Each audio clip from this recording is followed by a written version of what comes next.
제7차 밴쿠버 태극기 대회가 오는 6월 22일 토요일 날입니다. 오전 11시에 개최가 됩니다. 이번에는 제69주년 6.25 전쟁 기념으로 특별히 열리겠습니다.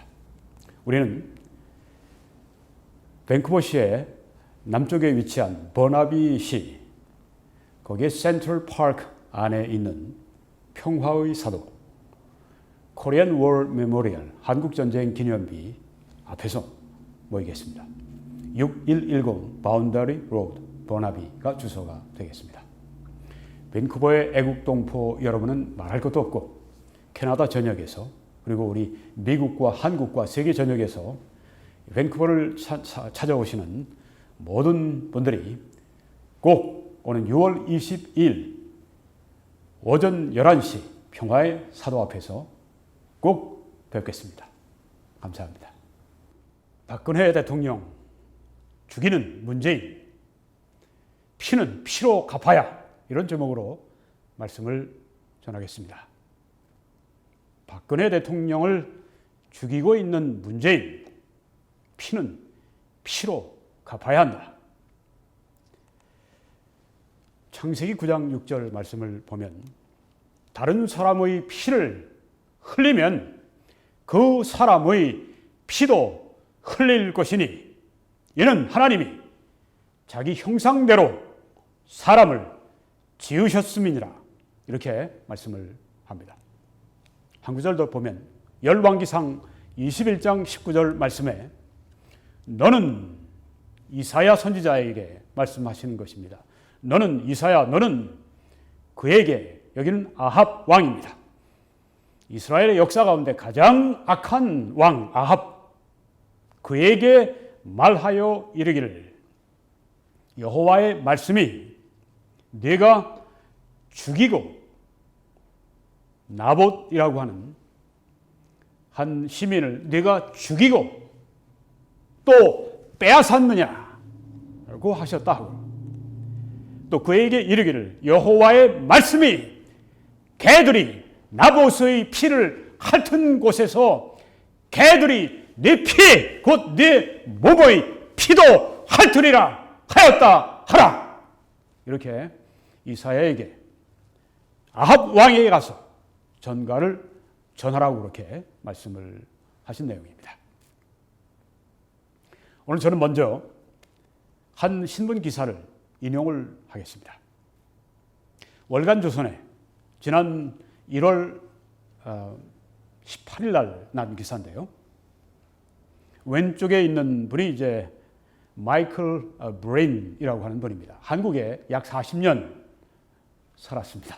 그러니 뭐 얼마나 한국을 잘 알겠습니까? 영국의 케임브리지 대학 졸업생입니다. 그리고 아주 진짜 민환 기자입니다. 지금은 정치 컨설턴트를 하고 있는, 한국에 지금 거주하고 있는, 부인이 한국인인, 한국을 정말 잘 알고 있는 그런 분입니다. 예리한 지성을 가지고 있는 분입니다. 자, 여기에 제목이 한국의 민주주의가 법에 기초했다면 박근혜는 임기 끝까지 대통령직을 유지했을 것이다, 이런 제목입니다. 마이클 브레인 전 주한 외신기자클럽 회장이 본 외신기자클럽, 주한 외신기자클럽이 있는데 거기에 최초의 이 외국인 회장이 된 분입니다. 그가 본 박근혜 정권의 붕괴 과정 그런 내용의 글입니다. 최근 마이클 브레인 전 주한 외신기자클럽 회장이 책 한국인을 펴냈다. 네, 꼭 사서 봐야 되겠습니다. 영국에서 태어난 브레인은 가디언, The Times 등에서 한국과 북한 담당 기자로 활약을 했다. 그는 이 책에서 외신기자의 시각으로, 한국 사람의 시각이 아니라 객관적인 외신기자의 시각으로 한국의 정치와 사회, 역사와 문화 등을 심층 분석했다. 특히 민주주의에 깊은 관심을 보였다. 브레인은 역사가 깊지 않은 한국의 민주주의가 더 성숙해지려면, 뭐 아주 민주주의의 본고장, 1215년 마그나 칼타와 더불어서 본격적으로 민주주의를 시작한 영국의 아주 대선배죠. 그 나라에서 지금 와서 우리에게 말하고 있는 것입니다. 한국의 민주주의가 더 성숙해지려면 대중의 정서가 아닌, 대중의 정서, 민심이라고 그러죠. 그런 거 아닌, 감정이 아닌 법을 중시하는 사회가 돼야 한다고 조언을 했다. 한국의 민주주의 위해서 법을 중시해라. 이렇게 군중의 감정이 아니라 법을 중시하라. 이렇게 말을 합니다. 법치주의가 민주주의의 올바른 성장을 지탱하는 기반이라고 본 것이다. 법치주의 얘기를 지금 우리들에게 하고 있는 것입니다. 그런 점에서 불인에게 있어 박근혜 정권의 붕괴의 과정은 납득하기가 어려운 예외적 사례라고 이렇게 여기에 말을 하고 있습니다. 납득이 안 된다. 민주주의의 본고장에서 온 한국에 40년 거주했던 이 민환 기자, 이분이 바로 하는 얘기가 박근혜 정권의 붕괴가 이해가 안 된다. 이렇게 얘기를 한 것입니다.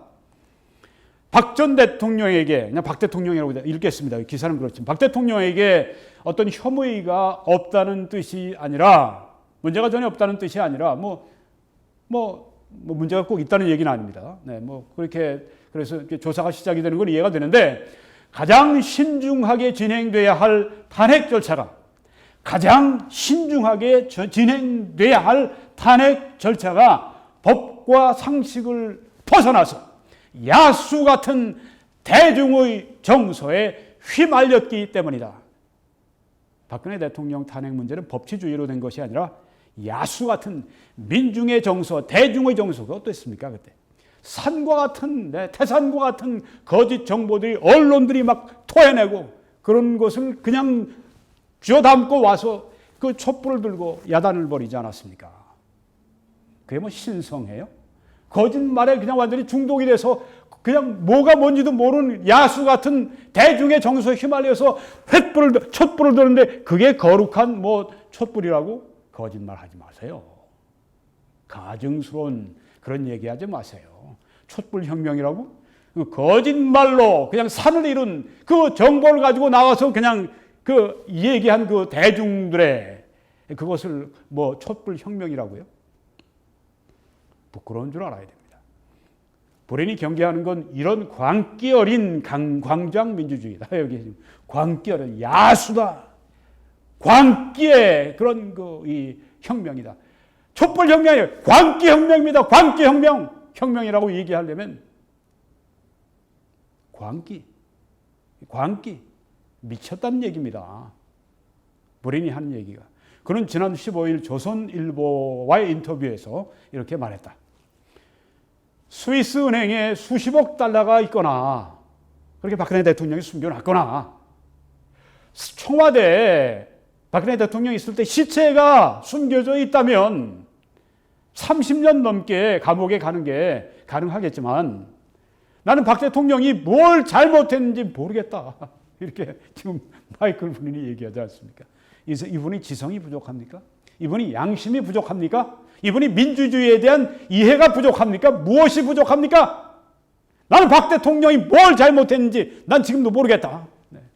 가장 그 외국인들에게 국제사회 처음으로, 그때가 2016년 12월이죠. 12월에 그 유명한 Foreign Affairs라고 하는 미국의 유명한 세계적인 그 잡지에, 외교 잡지에 우리 촛불 여기에 대한, 그리고 박근혜 대통령 탄핵에 대한 그때 상황을 아주 잘 설명을 했습니다. 그때와 지금과 전혀 이번에 견해가 바뀌지 않았습니다. 그때도 야수 같은 이런 박근혜 대통령에 대한 광기 어린 이런 그 광장 집회, 이것을 이야기를 해서 최초로 우리의 사정을 그 외국에 잘 알렸던 그런 분입니다. 외국 기자들, 외국 언론들, BBC니 뉴욕 타임스니 르몽드니 이런 모든 것들은 다 그냥 여기 언론들이 거짓의 산으로 흘려낸 그런 정보 가지고 다 그들이 기사를 썼지만, 이분은 그렇게 쓰지 않았어요. 왜? 40년 동안 한국에 있어 와서 알고 있는데요. 너무 잘 알고 있는데. 나는 박 대통령이 뭘 잘못했는지 난 지금도 모르겠다. 이렇게 얘기를 하지 않습니까? 나뿐이 아니다. 외교관 등 수많은 한국 거주 외국인이 아리송해했다. 이게 뭐냐? 뭐 하는 거냐 지금? 저 촛불이 뭐 하는 거냐? 저 광기 아니냐? 저거 마녀 사냥하고 있지 않냐? 이런다고 하는 것입니다. 내가 볼 때 박 대통령에 대한 혐의 중에 증명된 것은 아무것도 없다. 아무것도 없다. 박 대통령 지금 뭐 잡아가지고 2년 넘게 같이 잡아가지고 아무것도 증명된 것이 없이 저렇게 하고서 지금 잡아가지고 있습니다.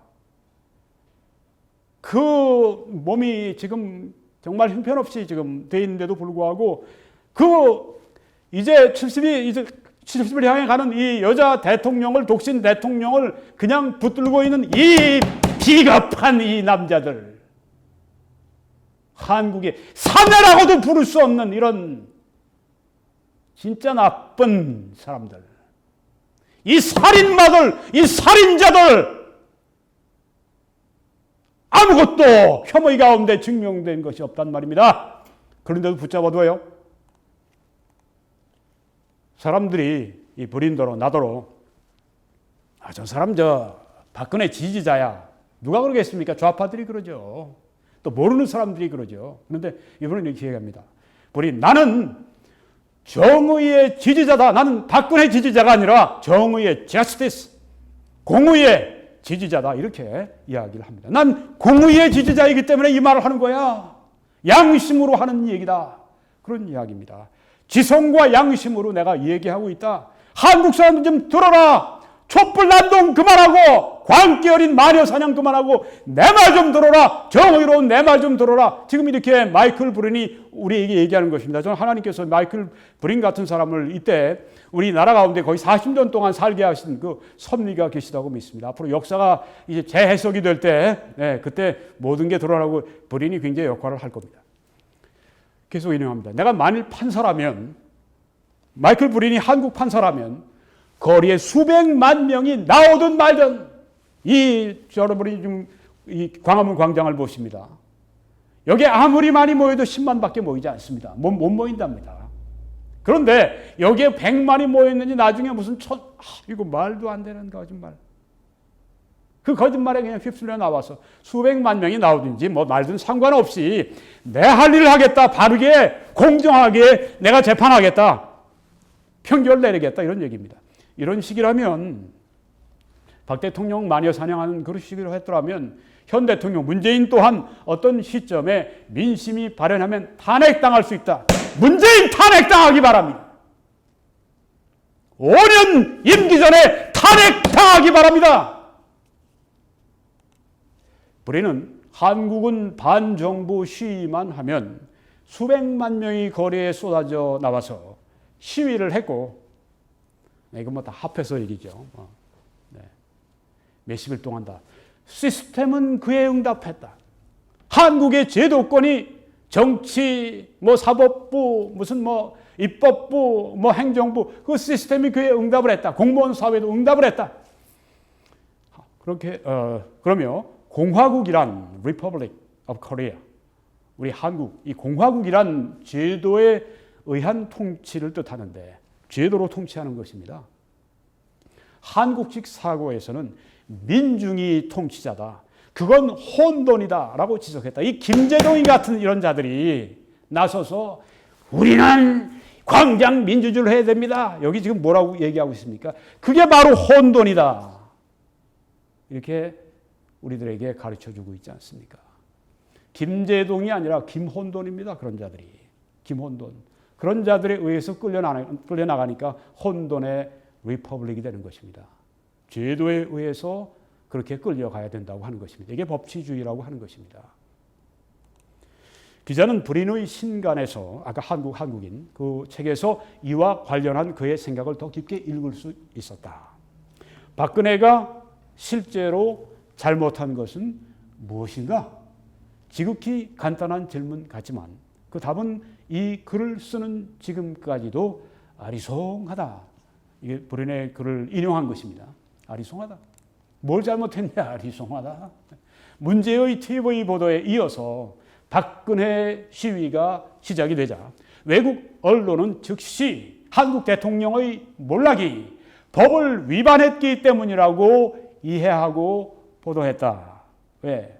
그 사람들 모르니까 그냥 한국 언론, 이 거짓 언론을 그냥 믿고 그냥 썼기 때문에 그랬다고 하는 것입니다. 근데 우리는 너무 잘 알고 있습니다. 이는 특히 박근혜가 친구 최순실로 하여금 삼성을 비롯한 재벌에 압력을 가하고 이렇게 재벌을 불러서 나라 일에 대해서 이렇게 같이 염려하고 부탁하고 이러는 건 역대 대통령들이 다 해왔습니다. 그걸 죄로 삼아요? 이 나쁜 자들, 이 나쁜 검찰.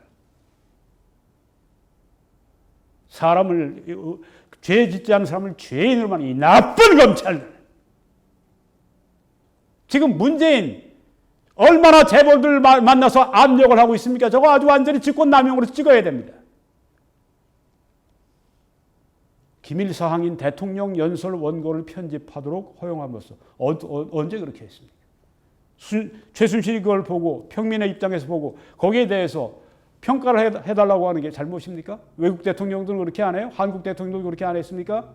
김대중이 그 자식들 2명 다 감옥에 갔는데 그 아버지한테 역할을 하지 않았습니까? 이 나쁜 검찰. 여기 검찰과 민심의 잘못을 특별히 본인이 말을 하고 있는데요. 보안 규정을 위반했다는 검찰의 발표와 함께 시작되었다. 이 검찰이 나쁜 검찰, 악마 같은 검찰. 이걸 또 쑥 또 흘려줬습니다. 언론에. 그렇게 해서는 안 되는 것입니다. 그래서 예단을 하게 만들었습니다. 그래서 그냥 무참하게 검찰의 이런 그 악마 같은 발표를 하고 난 다음에 그냥 5%로 무너지게 된 것입니다. 지지율이. 계속 인용합니다. 그러나 한국의 민주주의가 미국처럼 법에 기초했었다면, 여기 미국을 예를 듭니다. 미국처럼 법에 기초한 한국의 민주주의였다면 조사 과정에는 상당한 시간이 필요했을 것이며, 미국에도 그런, 닉슨도 조사 과정이 2년이 걸렸습니다. 그 다음에 하야했고요. 클린턴도 4년이 걸렸습니다. 그리고 상원에서 그냥 그 문제를 접어두었고요. 둘 다 탄핵이 안 됐습니다. 2년, 4년 걸리는데 불과 한두 달도 안 되는, 한 달 반 정도 그 기간 동안에 탄핵을 합니까? 아프리카 국회도 그렇게 안 할 겁니다. 자, 그래서 박근혜는 임기가 끝나는 2018년 2월까지 대통령직을 유지할 수 있었을 것이다. 미국 같아서는 반드시 이렇게 됐습니다. 저를 보고 어떤 분이 지금 자꾸만 그 트럼프 대통령 탄핵한다고 얘기를 하는데 트럼프가 탄핵을 당할까요? 누가 물어봤습니다. 제가 그래서 택도 없는 얘기하지 마십시오. 얘기를 했습니다. 미국에서 탄핵 한번 진행하려면 몇 년인데 지금 내년 11월이 선거인데 지금 1년 몇 개월 남았는데 뭐 지금 탄핵을 해요? 낸시 펠로시 같은 사람은 그 밑에 민주당의 이 초짜들이 탄핵하자고 막 이렇게 대들고 그러면 하지 말라고 얘기를 합니다. 왜? 지금 탄핵을 한다고 이렇게 민주당 차원에서 이렇게 하게 되면 오히려 그 공화당 트럼프 지지자들이 발끈해가지고선 그냥 다음 선거에서 완전히 휩쓸게 되니까 하지 말자고 지금 이렇게 얘기를 하고 있는 입장인데. 네. 그런 중진이 어디 있습니까? 한국에. 박지원 같은 그 여우 같은 이런 작자들, 늑대 같은 자들, 이런 자들이나 있지. 누가 있습니까? 김무성이 같은, 유승민 같은 이 배신자들이나 있지. 누가 있습니까, 거기에?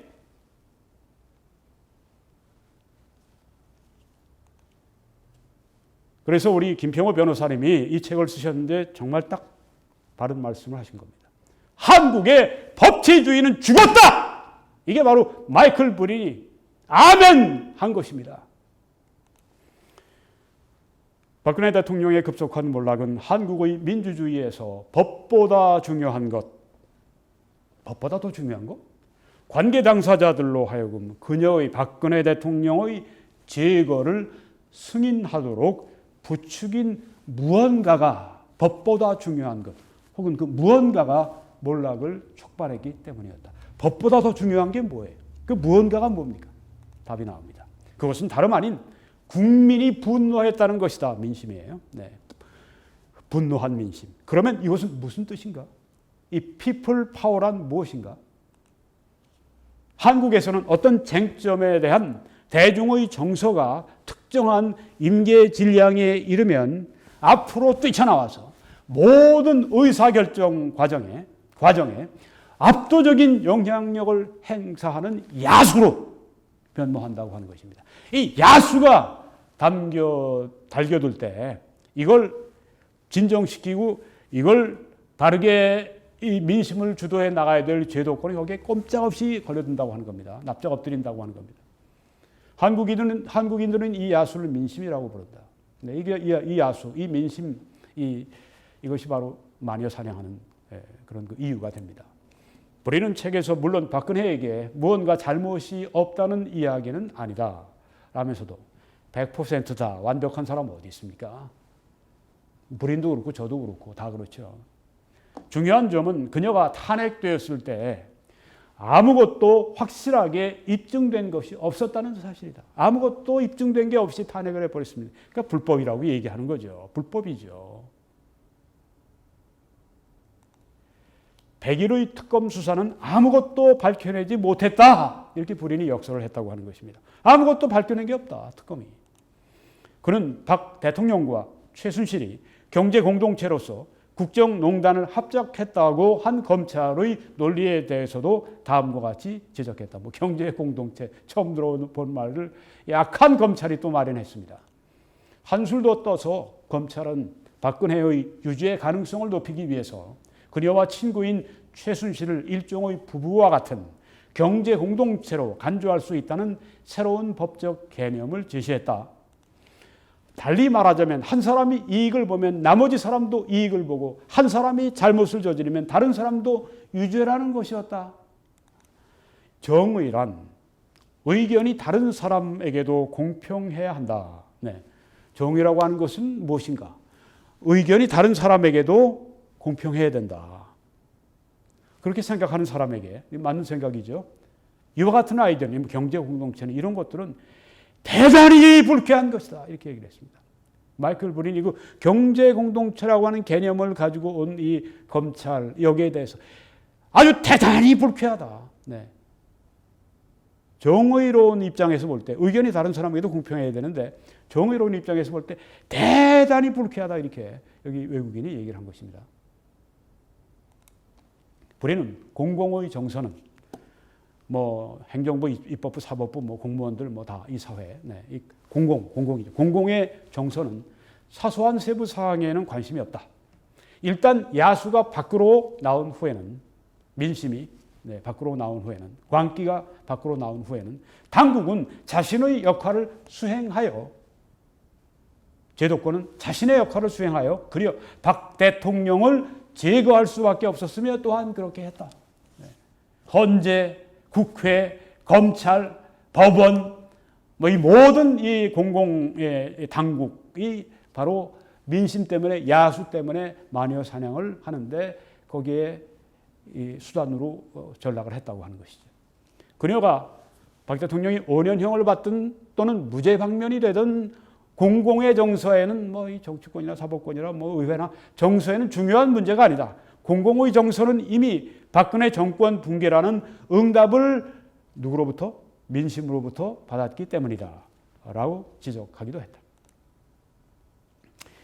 자, 월간조선 기사 가운데 빠진 게 있습니다. 그래서 이걸 제가 보충을 했습니다. 조선일보에 나오는 기사인데요. 비슷한 점은 제가 여기 다 말씀드렸고. 민심이 곧 민주주의?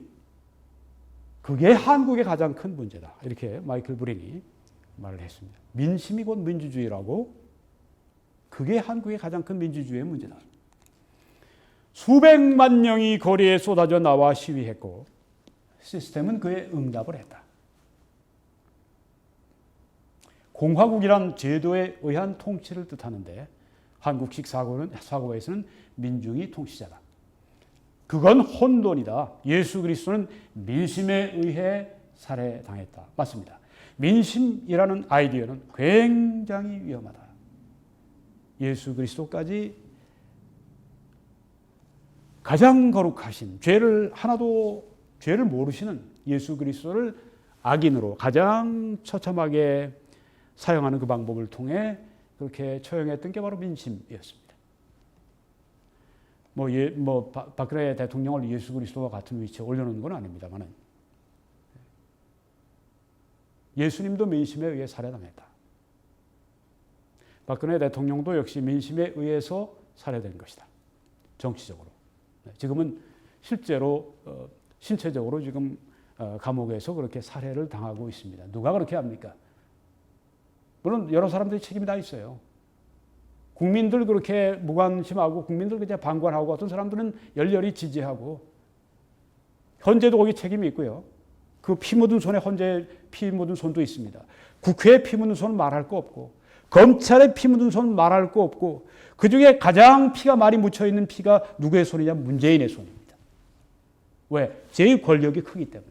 문재인의 그 피 묻은 손, 문재인 당신의 그 피 묻은 손, 당신 그 피 묻은 손 그것 때문에 당신 반드시 피를 보게 될 것입니다. 제가 어떤 개인적인 감정으로 하는 얘기 아닙니다. 오늘 제가 성경을 가지고 말하기 때문에 이게 보통 문제가 아닙니다. 네.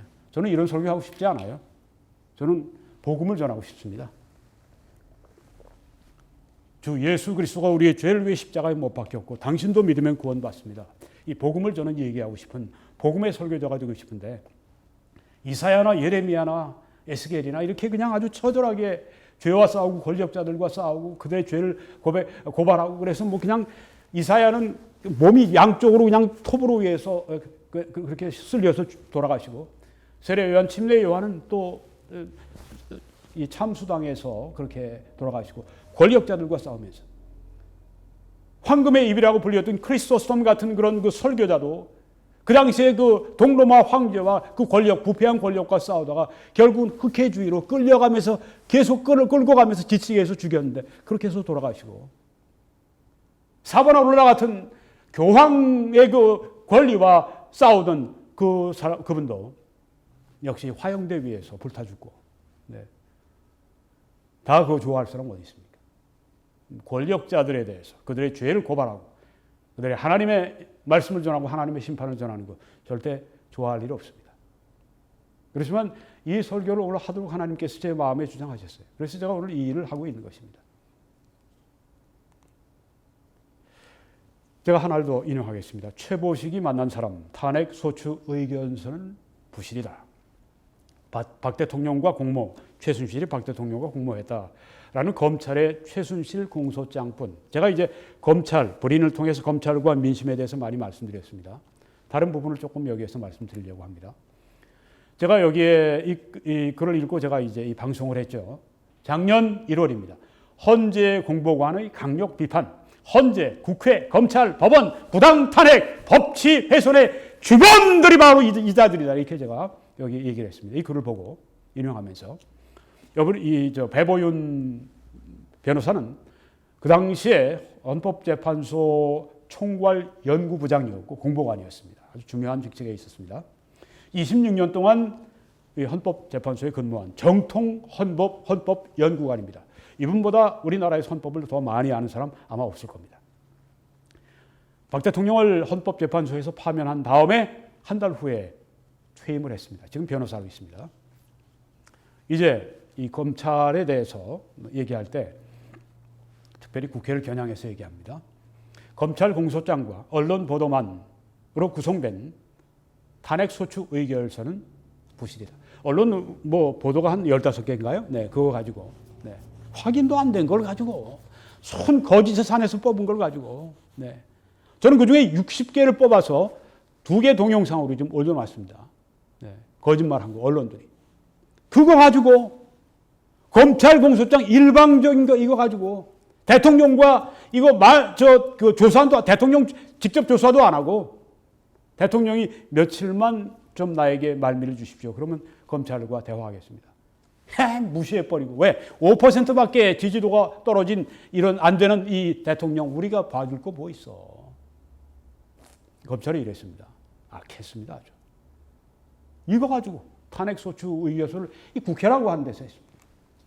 직무와 관련해서 대통령 직무와 관련해서 내란 외환죄 같은 중대한 헌법 및 법률 위반을 했고 거기에다가 선출된 것을 뒤엎을 만한 국민 신뢰를 저버렸을 때 탄핵이 가능하다.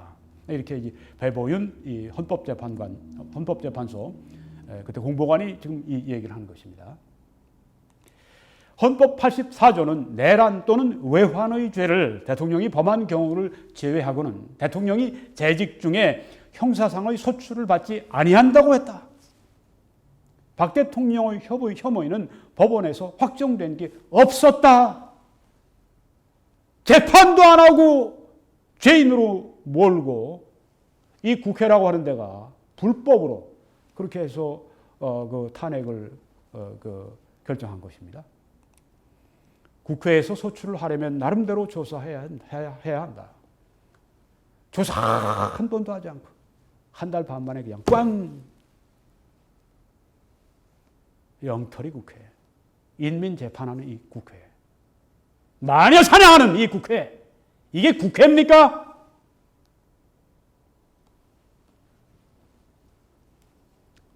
조원진 대표가 우리 의논이라도 한번 하자 국회에서 그랬더니 그 당시에 김상천인가? 네, 그분이 국회의장이었죠. No 해버렸습니다. 세상에 이런 법이 어디 있습니까? 이런 법이. 이 배보임 판사가 그 미국에서 그 탄핵과 관련된 자료들 읽어보니까 거기에는 뭐 개별 이런 그 의원들의 이 의견도 적혀 있고 빽빽 수많은 페이지를 이루는 거짓의 강이 아니라 그 논의를 한 거 아주 그냥 그렇게 진지하게 논의를 하고 바른 결정을 내리기 위해서는 기록들로 산을 이루고 있었다 그거죠. 이게 얼마나 다릅니까? 거짓의 산을 이룬 이 한국과 그렇게 진실을 추구하려고 하는 그 조사 자료로 가득 쌓인 의원들이 개인 의견까지 들어간 그 자료를 가지고 있는 미국과 이거 완전히 다르죠. 천국과 지옥 같습니다. 그리고 이 헌법재판소를 지금 여기에 지적합니다. 신속한 재판의 압박을 받아왔다고 하는 것입니다. 헌법재판소가 여기도 뭐 한 달 요하고서 한 2달 됐나? 그러고서 그냥 재판을 끝내지 않았습니까? 이런 엉터리 헌법재판소가 세상에 어디 있습니까? 왜? 정치권으로부터 압박을 받았다. 말도 안 되는 이야기를 하고 있습니다. 사법부는 모든 권력을 견제하고 그래야 할 책임이 그 위치에 있는데 정치적인 압박을 받아왔다. 이 야수 같은 이 민심에 의해서 모든 게 다 재단이 되었다. 심지어 이 제도권 중에 가장 중요한 핵심 헌법재판소도 그랬다는 것입니다. 재판에서는 증거가 중요합니다. 수사 기록에 나온 증거들은 법정에서 피고인이 부정하면 채택되지가 않습니다. 법정에서 증거 능력을 따로 심리해야 하는 것입니다. 이 과정이 생략됐어요. 헌법재판소 한국에서 가장 그 권위가 있는 이 가장 공정해야 될 역에서 이렇게 안 했다는 것입니다. 탄핵 재판은 징계 재판의 성격이 있지만 국민 선출로 임기가 보장된 50% 이상, 51% 이상 그렇게 뽑힌 그 대통령 그걸 물러나게 하는 재판이기 때문에 더 엄격한 사실 증거를 채택해야 한다고 봤다. 이렇게 안 했다고 하는 겁니다. 최순실 등의 공소장에 박 대통령과 공모하여라고 나오지만 이에 대해 박 대통령이 직접 진술한 적이 없기 때문에 증거 채택에 좀 더 엄격했어야 했다고 하는 것입니다. 최보식 씨가 이제 기자가 빨리 이 문제를 우리가 해야 된다고 하는 그런 그 시대적인 요청이 있지 않았습니까? 그러니까 재판은 절차가 중요합니다. 우리 당시 매일 출근했습니다. 일주일에 2-3번 재판이 열렸고 2주일에 한 번 열릴까 말까 한 것을 밤늦게까지도 하고 이 중대한 재판을 그렇게 해서 되겠습니까? 철저하게 준비해서 차근차근 심리하지 못하고 이렇게 지금 문제점을 지적하고 있습니다. 자, 이게 국회에서 그 불법으로 그렇게 탄핵을 해서 왔으면 제대로 된 헌법재판소면 각하를 하든지 기각을 하든지 각하 이건 뭐 국회로 돌려보내서 다시 해라, 다시 심사해라. 아니면 기각 이건 뭐 성립이 안 된다고 끝내버리는 이 둘 중에 하나를 했었어야 되는데 둘 다 안 했어요. 그리고 파면을 해요. 이런 헌법재판소 누가 믿습니까? 있으나 마나 오히려 있는 게 더 큰 화근이죠. 지금 법원입니다. 형사재판은 불구속 재판이 원칙이다. 지금이 조선시대입니까? 잡아넣는 식으로 해결해서는 안 됩니다. 이렇게 비판을 했습니다. 이 법원, 이 문제입니다. 이거 검찰, 국회, 헌법재판소, 이 법원 불구속 재판이 원칙이죠. 주거가 불명하지 않거나 이 사람 밖으로 내보내면 도망가거나 아니면 이 사람 때문에 증거가 인멸되거나 이러면은 구속할 수 있지만 그렇지 않으면 박 대통령이 뭐 어디를 도망갑니까? 그냥 카메라로 그냥 언론들이 싸고 있고 뭐 경찰이 또 지킬 수도 있고 이렇게 해서 가택에 혼자 있으면 그게 무슨 증거 인멸이 됩니까? 자기 집도 다 있는 분인데 대통령인데. 불구속 재판이 원칙이죠. 전에 영국의 한 변호사가 그 얘기도 했죠. 네. 국제 관례라고. 네. 아주 강력하게 따졌습니다.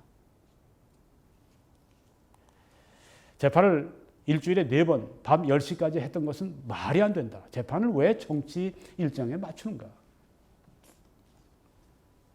이게 뭐 헌재는 정치 재판하는 데가 아닙니까? 그러니까 이 배보윤 판사가 아닙니다. 정치적인 사안을 다루는 것이지 법적인 판단을 하는 것입니다.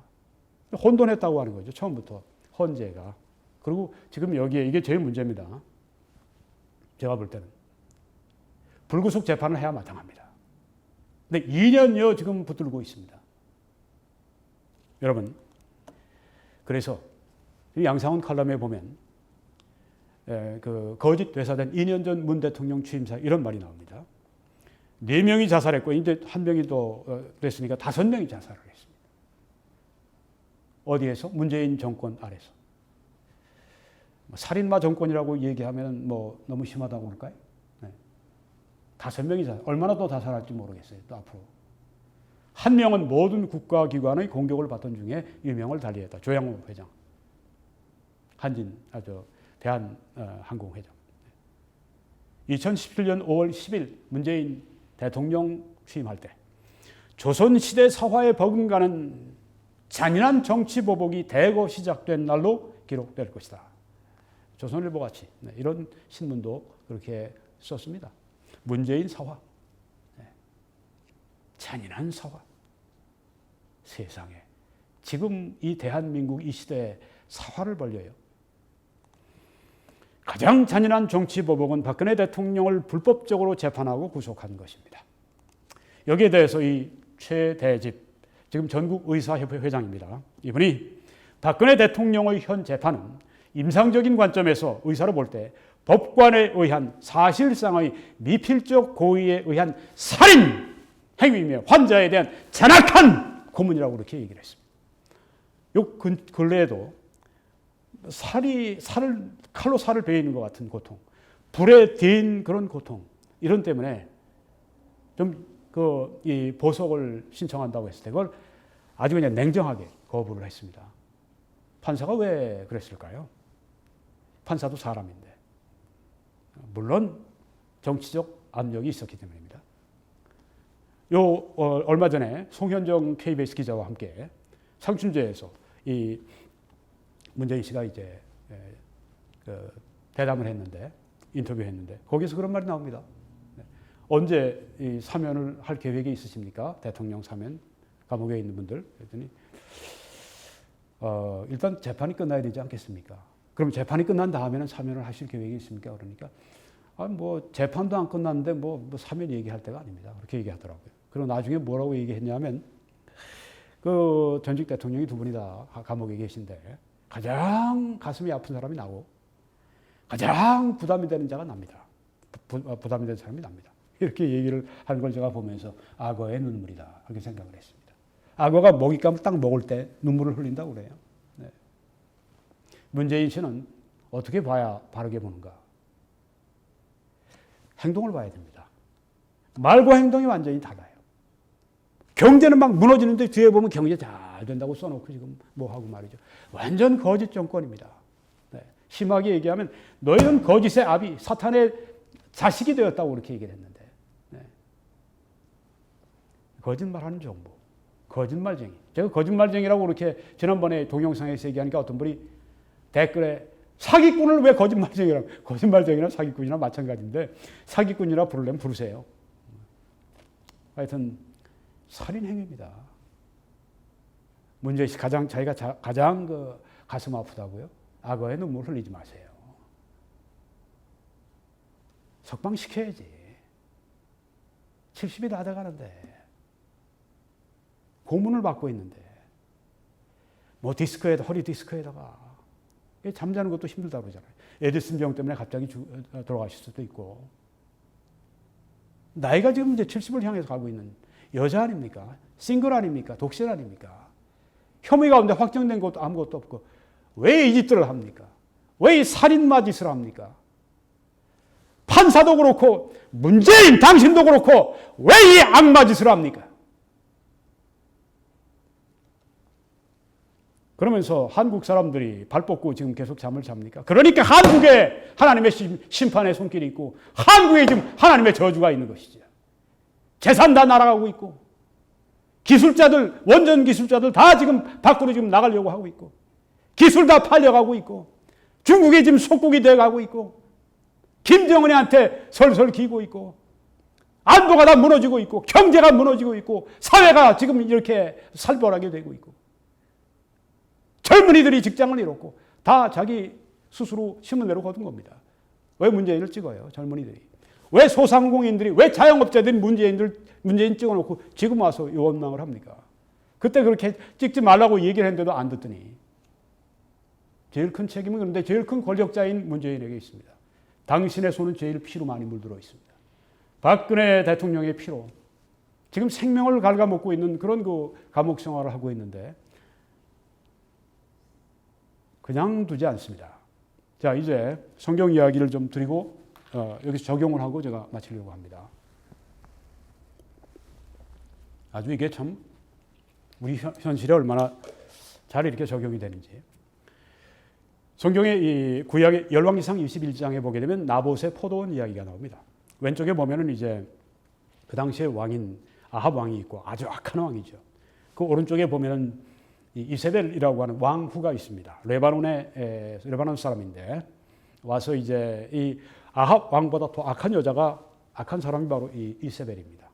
이 남편을 그 우상 숭배하도록 이끌었고 이스라엘을 완전히 하나님의 저주 가운데 빠뜨린 여자가 바로 저 여자입니다. 여자 한 사람 때문에 온 이스라엘이 아주 완전히 저주를 받는 그런 시대가 됐는데 이 아합이 근처에 있는 이 포도원 바라보니까 참 좋아요. 그래서 자기 정원으로 좀 삼으려고 그 주인에게 가서 나봇을 불러 얘기합니다. 그거 나에게 좀 주면 내가 더 좋은 포도원 줄게. 뭐 그게 싫으면 내가 돈 줄 테니까 포도원 팔어. 그랬더니 이 나봇이 이거 선친으로부터 우리가 물려받은 그런 땅이기 때문에 이걸 우리가 이렇게 드릴 수는 없습니다. 그랬더니 가. 그런 다음에 들어가서 그냥 끙끙 앓는 겁니다. 그냥 침울해가지고 그러니까 그 이세벨이 와서 왜 그러세요? 왕이시여. 그 얘기를 하니까 직권을 사용하시면 되죠. 여기서 직권남용이 나옵니다. 그래서 뭐 써가지고선 이제 그 나봇에 사는 그 동네에 그 귀족들에게 그리고 elders 뭐 나이 많은 뭐 촌장 이런 사람들이죠. 네, 지도자들 편지를 써보냅니다. 이렇게 말합니다. 금식을 선포하고 그 다음에 사람들 다 모으고 제일 상석에 바로 이 나봇을 앉혀라. 그리고 깡패들, 이 불안당들, 악당 두 사람을 그 앞에 딱 앉게 한 다음에 그 사람들이 이렇게 얘기하게 해라. 저 나봇은 하나님과 그리고 이 왕을 모독했다. 신성 모독을 했고 왕을 모독했다. 그런 다음에 그 말을 듣고 나면은 그 나봇을 끌어다가 밖으로 내치고 돌로 쳐 죽여라. 이렇게 명령을 하고 편지를 쓴 다음에 자기 그거로 인을 찌고 보냈습니다. 그런데 얼마나 사회가 나쁜 사회였던지 그 지도자들이라고 하는 사람들이 그대로 그냥 나쁜 악한 이 계획을 수행한 겁니다. 오늘 한국과 좀 비슷한 데가 있지 않습니까? 네. 거짓의 산을 이루고 그냥 막 마녀 사냥하자고 막 나오는데 제도권이 그냥 순순히 거기에. 그래서 그 지도자들이 어떻게 했는가 하면은 곳곳대로 했습니다. 네. 금식을 선포하고 회의를 열고 상석에 나봇을 앉힌 다음에 이 불안당 둘 앞에 그 앞에 앉힌 다음에 그들이 일어나서 얘기를 합니다. 저 나봇이 신성을 모독했고 하나님을 모독했고 저 나봇이 왕도 모독했다. 모독했다고 둘이 막 이렇게 얘기를 하니까 나봇이 변명할 뭐 여지도 없는 겁니다. 그런데 변명할 여지도 주지 않고 뭐 정말 맞는지 확인도 안 하고 그냥 그 자리에서 잡아가지고서 밖으로 내친 다음에 돌로 쳐 죽여버렸습니다. 인민재판한 거예요. 한국 국회하고 똑같죠. 그 당시 얘기입니다. 악한 사회였습니다. 지금 한국도 악하죠. 사회가. 죄 없는 이제 70이 다 돼가는 고령의 전직 대통령, 박 대통령이 잘못한 것만 있습니까? 얼마나 잘한 게 많이 있어요.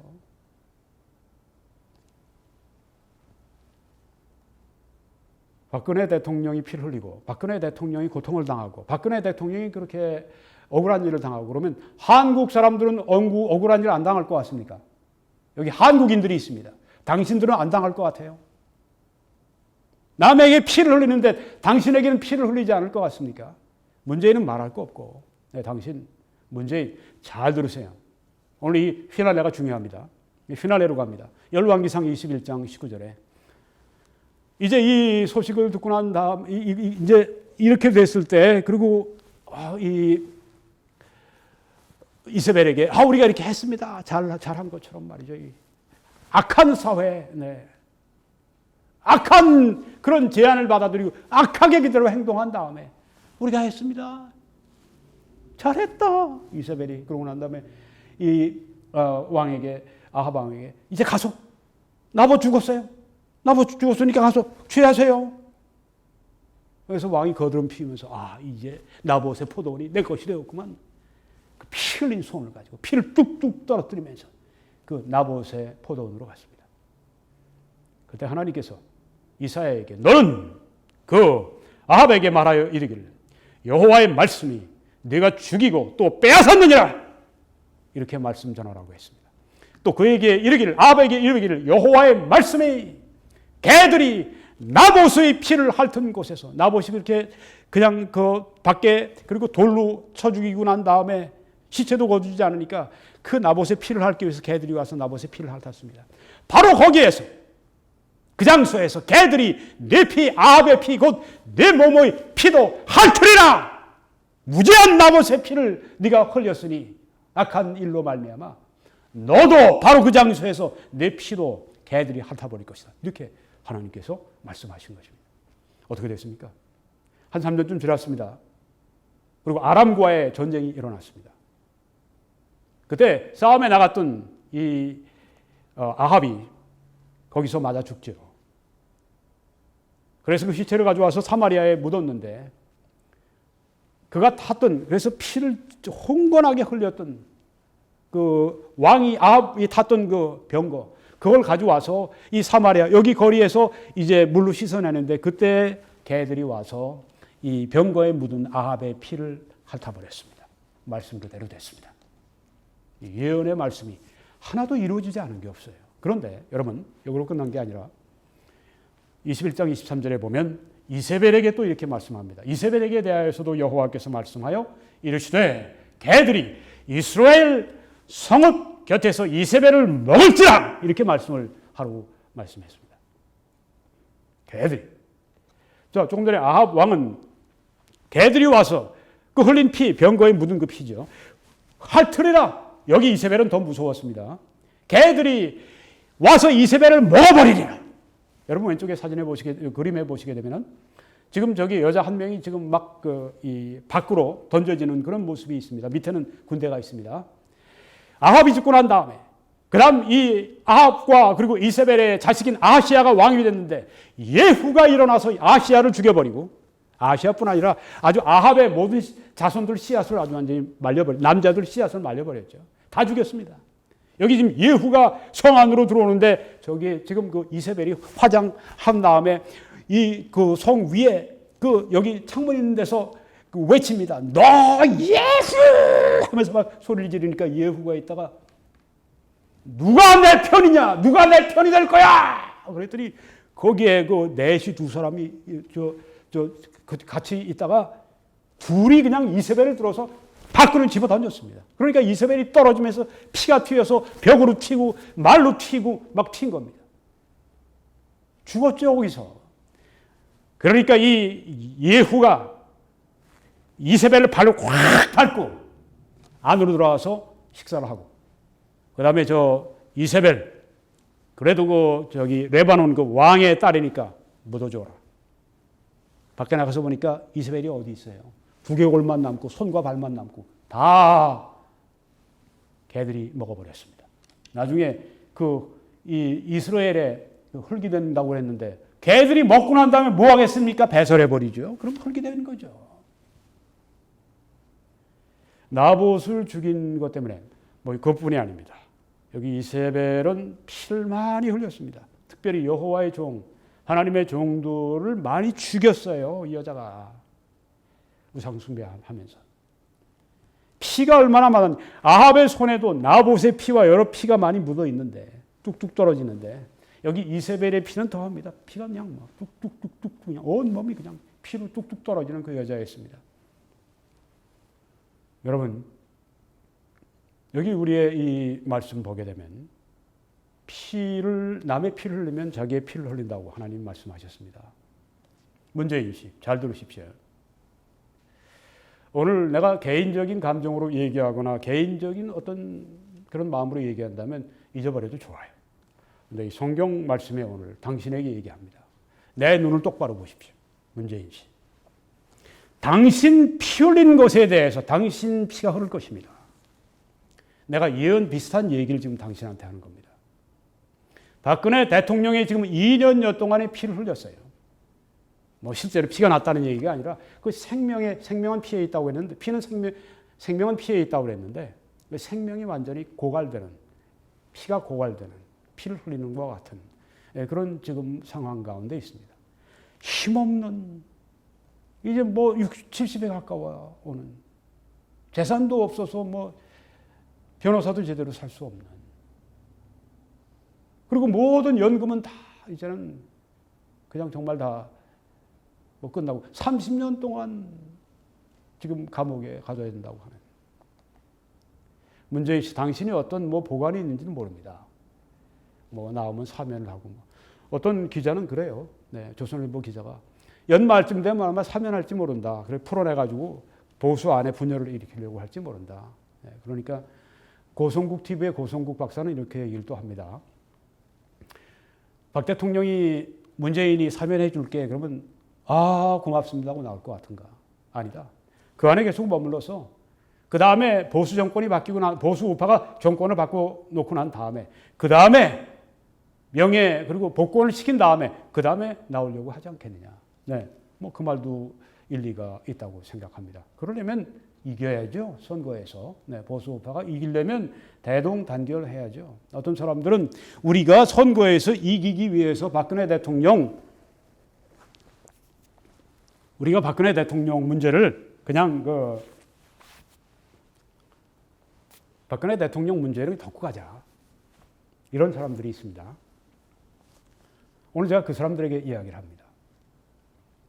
죄를 덮고 가자고 하는 것입니까? 양심을 덮고 가자고 하는 것입니까? 공의를 짓밟고 가자고 하는 것입니까? 당신 죄를 좀 가리려고 하는 것입니까? 대동단결 전 누구보다 주장합니다. 그렇지만 박근혜 대통령은 묻고 지나가서는 안 됩니다. 이 죄가 반드시 찾아냅니다. 박근혜 대통령의 문제는 법치주의의 문제입니다. 만약에 여기 자한당에 속한 분이 계십니까? 네. 저는 자한당도 아니고 대한애국당도 아니에요. 독립입니다. 공정하게 하기 위해서. 그렇게 해서 세우지 못합니다. 박근혜 대통령 문제 분명히 짚고 가야 합니다. 물론 선거 당일날은 선거에서 이기는 걸 목표로 해야 합니다. 제 생각에는 대한애국당이 자한당하고 합치는 것은 절대 반대입니다. 왜 반대하느냐? 대한애국당 나름대로의 그런 어떤 그 역사적 사명이 있습니다. 대한애국당은 그 야성을 가지고 지금까지 투쟁했고 자한당이 없는 그런 야성이 있습니다. 이걸 계속 유지하려면 함께 들어가는 것은 반대합니다. 따로 머물러 있으세요. 네, 그렇게 마음 먹고 있는 것 같아서 다행입니다. 그런데 한 가지 주문할 게 있습니다. 선거할 때는 이기세요. 대한애국당도 그렇고 자한당도 그렇고. 양쪽의 대표 가운데 더 당선 가능성이 높은 사람을 연합해서 공천하세요. 그러시면 됩니다. 박근혜 대통령 문제, 다른 여러 가지 이슈에 대해서 입을 닫아서는 안 됩니다. 우리가 이렇게 억울하고 죽어가고 있고 이런 사람에 대해서, 전직 대통령이었고 이런 사람에 대해서 우리가 더 이상 아무 말 하지 않고 남의 일처럼 그렇게 하고 우리만 살자고 하는 게 그게 올바릅니까? 변호해야 합니다. 누가 변호할 수 있겠습니까? 세상이 다 거꾸로 가도, 세상이 다 마녀 사냥해도 양심의 목소리를 계속 내는 사람들이 있어야 됩니다. 자, 여기서 다시 문재인 씨. 피를 흘린 대로 피를 볼 것입니다. 여기서 끝나는 게 아니더라고요. 성경에 보니까 네가 네 자신을 팔아서, 아합에게 말씀하는 겁니다. 네 자신을 팔아서 여호와 보시기에 악을 행하였으므로, 여호와 보시기에 악을 행했습니다. 문재인, 당신이 여호와 하나님 보시기에 악을 행하는 것입니다. 지금 그게 무서운 거예요. 하나님이 권세를 허용해 주셨는데 그걸 악하게 쓰게 되면 권세자들은 훨씬 더 심판이 무섭습니다. 여기 보시면 나와요. 여호와의 말씀이 내가 재앙을 네게 내려 너를 쓸어버리되 네게 속한 남자는 이스라엘 가운데 매인자라 노인자를 다 멸할 것이. 이게 그 아합이 죽고 난 다음에 일어난 일입니다. 여로보암도 죽고 난 다음에 22년 동안 통치하고 죽고 난 다음에 그 다음 아들 세대 싸그리 그냥 아주 그냥 다 죽었습니다. 문재인 대통령 주의해야 합니다. 당신이 피를 흘린 것에 대해서 당신과 당신 가정에 아주 무서운, 생각하고 싶지도 않은 그런 심판이 올 수가 있습니다. 제가 뭔지는 모르겠어요. 네, 그렇지만 이 하나님의 오늘 이 본문 말씀을 가지고 제가 말씀을 드리는 것입니다. 피를 흘리면 피를 흘립니다. 그 권세를 계속 가지고 있을 것 같습니까? 회개하십시오. 지금이라도.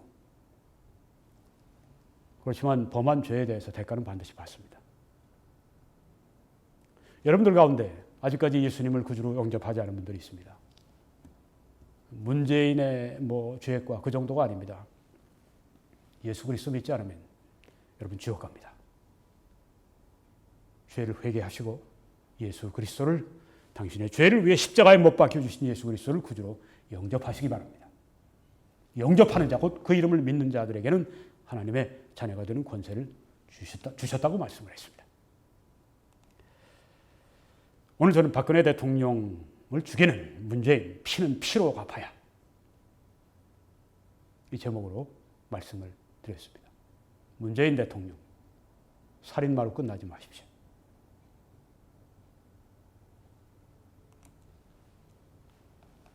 국민들은 이 말씀을 가지고 기도하시기 바랍니다. 초경에 일어나 부르짖을지어다. 네 마음을 주의 얼굴 앞에 물쏟듯 할지어다. 각 길머리에서 주려 혼미한 내 어린 자녀의 생명을 위하여 주를 향하여 손을 들지어다. 여러분이 메시지를 함께 전해 주십시오. 기도해 주시고 주위에 알려주시고 또 재정적인 후원으로, 선교헌금으로 함께 이 방송을 계속해 주시기를 간곡히 부탁드립니다. 이 웹사이트에 www.21church.com으로 들어오셔서 위에는 제 모든 동영상들, 밑에는 어떻게 후원하실 수 있는지 필요한 정보를 얻으실 수가 있습니다. 그렇게 해주실 때 하나님의 크신 축복이 함께 하시기를 간절히 기도하고요. 저는 매주일 오후 2시에 밴쿠버 밑에 소리에 위치한 곳에 밴쿠버 필그림 교회에서 설교하고 예배를 인도합니다. 여러분을 초대합니다. 다음 주일에 오후 2시 이전에 예배당에서 여러분들을 꼭 뵙기를 바랍니다. 감사합니다. 하나님의 크신 축복이 온 세계의 한인들과 함께 하시기를, 또 우리 박근혜 대통령과 함께 하시기를 간절히 축원합니다.